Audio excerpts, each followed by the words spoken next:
Le théorème de Pythagore. Nous arrivons à un résultat fondamental de la géométrie dans le plan, le théorème de Pythagore.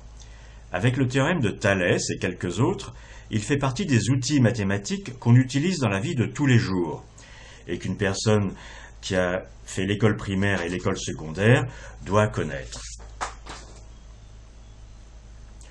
Alors, on va commencer par rappeler une chose élémentaire, qui n'est pas le théorème de Pythagore, que dans tout triangle ABC, la longueur BC est inférieure ou égale à la somme des longueurs AB plus AC, et c'est égal seulement quand A est sur BC. Et cette propriété est vraie même pour un triangle rectangle.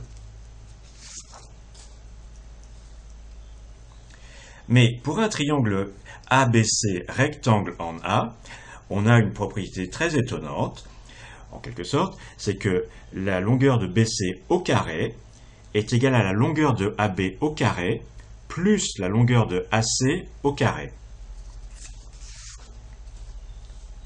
C'est le théorème de Pythagore. Il existe beaucoup de démonstrations élémentaires. Regardons-en une. Alors, on part du triangle ABC que j'ai dessiné là dans un coin, parce qu'on va le compléter. On le complète avec un carré comme ceci, le long de son hypoténuse, et aussi avec un grand carré qui encadre l'ensemble de la figure. Et les côtés du triangle rectangle initial, grand A, grand B, grand C, je vais les appeler petit a, c'est l'hypoténuse, petit b et petit c. Alors, dans cette construction, dans cette figure, on a un carré central qui a côté A, parce que ça c'est encore A, ça c'est A et ça c'est A. Et puis, on a un grand carré qui a pour côté B plus C, petit b plus petit c. Et ça c'est aussi petit b plus petit c, B, C, B et C. Et alors, comme la surface du grand carré, c'est égal à la surface du petit carré plus 4 fois la surface du triangle rectangle, ou si l'on préfère 2 fois B multiplié par C, eh bien on a B plus C au carré, c'est-à-dire la surface du grand carré, qui est égale à A2, plus 2 fois B multiplié par C. Par ailleurs, ceci c'est un produit de B plus C par lui-même qu'on peut développer, et on obtiendra B au carré, plus 2 fois BC plus C au carré. Donc on a B2 plus 2BC plus C2 égale A2 plus 2BC. On simplifie par 2BC et on obtient A2 égale B2 plus C2. Voilà la démonstration, une démonstration du théorème de Pythagore. Petit a au carré, c'est l'hypoténuse au carré, égale petit b au carré, c'est l'un des côtés au carré, plus petit c au carré. Alors pour certaines longueurs entières de B et C, des nombres entiers par exemple de mètres, eh bien A est aussi un nombre entier. Par exemple, si B fait 3 mètres et C fait 4 mètres, alors A, l'hypoténuse, fait 5 mètres. Et on peut vérifier, 3 au carré ça fait 9, plus 4 au carré ça fait 16, 16 et 9 ça fait 25, 25 c'est le carré de 5. Donc dans un triangle rectangle dont l'un des côtés fait 3 mètres et l'autre 4 mètres, l'hypoténuse fait 5 mètres. Il y a beaucoup de triplés de nombres entiers comme ça. Par exemple, si B égale 5 et C égale 12, 12 au carré, ça fait 144. Plus 25, ça va faire 169, et ça, c'est le carré de 13. On peut aussi vérifier que 12 et 35, c'est un triangle rectangle dont l'hypoténuse a aussi une longueur entière qui est 37. Mais en général, même si B et C sont entiers, A ne l'est pas.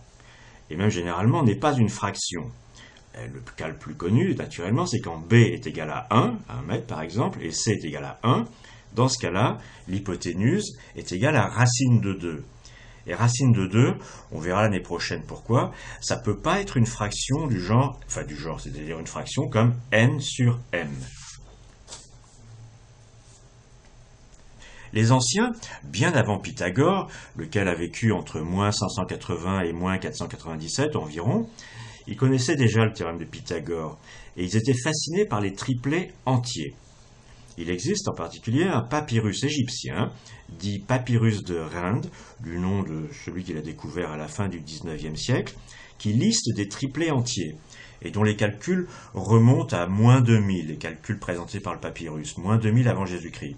Le papyrus lui-même, il daterait aux alentours de moins 1700 avant Jésus-Christ. Donc, encore une fois, le théorème de Pythagore était connu, peut-être pas totalement, peut-être pas toute la démonstration, mais enfin les anciens avaient repéré qu'il y avait des mesures de triangle rectangle qui étaient étonnantes. Le carré de l'hypoténuse est égal à la somme des carrés des deux autres côtés, et eux, ils se focalisaient sur les côtés, y compris l'hypoténuse, qui étaient des nombres entiers de l'unité de mesure. Ça m'amène à parler un tout petit peu de ce qu'on appelle le grand théorème de Fermat. Fermat était un mathématicien qui vivait vers Toulouse, dans le sud-ouest de la France, qui est né aux alentours de 1605 et qui est mort en 1665. Voici ce que dit le grand théorème de Fermat. Il observe d'abord que l'équation en nombre entier A2 égale B2 plus C2 a beaucoup de solutions. C'est donc tous les triplets en nombre entier qu'on a vu tout à l'heure, il y en a une infinité. Et ce théorème stipule que dès que l'exposant est 3 au lieu de 2, et pour tous les exposants n supérieurs ou égal à 3, l'équation an plus b puissance n plus c puissance n n'a en nombre entier que les solutions sans intérêt, où b ou bien c égale 0 et a est égal à l'autre nombre. La recherche de la solution de ce théorème énoncé par Fermat, mais qui n'a pas donné la solution, a occupé les plus grands mathématiciens pendant plus de 3 siècles. Il a finalement été démontré en 1995, et ça a fait beaucoup progresser les mathématiques durant toute la recherche, pendant 3 siècles et quelques, de ce théorème. La solution utilise des mathématiques de haut niveau, et a même créé, lors de la recherche de la solution, des branches des mathématiques de haut niveau. Alors je voudrais parler un tout petit peu des mathématiques de haut niveau. Ça semble ne servir à rien, les mathématiques de haut niveau, à part que c'est très beau pour ceux qui ont le goût de ce genre de construction, qui sont finalement de la logique issue de notre observation attentive du monde. Mais la physique de haut niveau, parfois, les utilise. Ou bien c'est l'inverse. La physique de haut niveau crée des structures qui sont des structures mathématiques, que les mathématiciens ensuite reprennent et parfois développent. Donc il y a un échange, un interchange entre la physique de haut niveau et les mathématiques de haut niveau. La physique de haut niveau semble, elle aussi, ne servir à rien ou pas à grand-chose.